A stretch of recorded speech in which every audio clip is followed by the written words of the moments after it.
میں نے بتایا تمہیں غلط فہمی ہو گئی ہوگی۔ امی نے کہا اگر مجھے غلط فہمی ہوئی ہے تو ٹینک میں پتھر بھرے ہونے کا کیا مطلب تھا؟ میں نے کہا اور ٹینک کا ڈھکنا اٹھایا تو میرے منہ کی چیخ نکلتے رہ گئی، اس میں پانی بھرا ہوا تھا۔ یہ کیا منہ میں؟ امی پریشان ہو گئی۔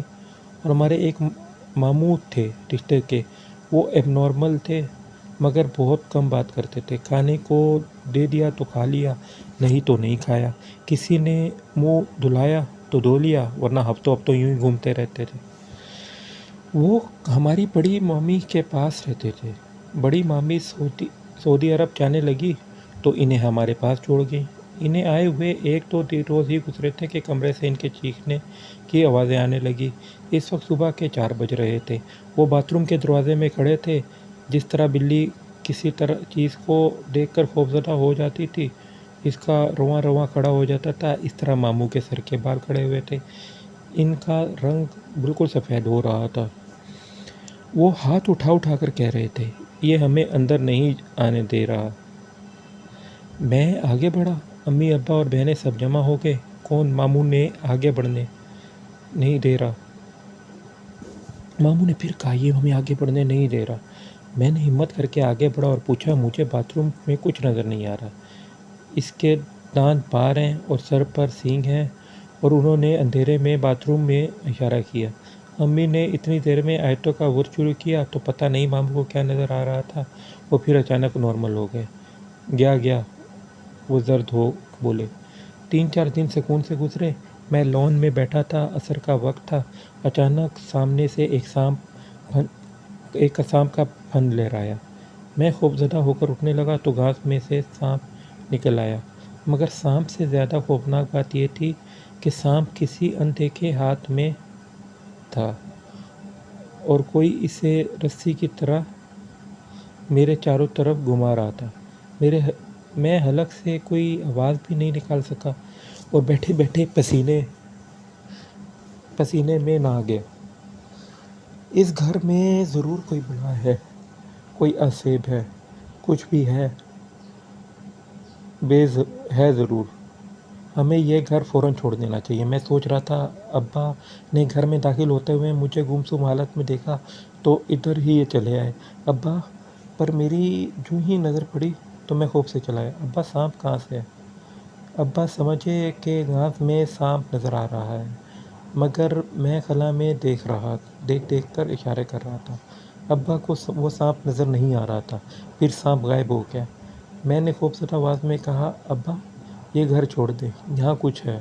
خوف سے مجھے بخار چڑھ گیا۔ سب میرے سرانے جمع ہو گئے۔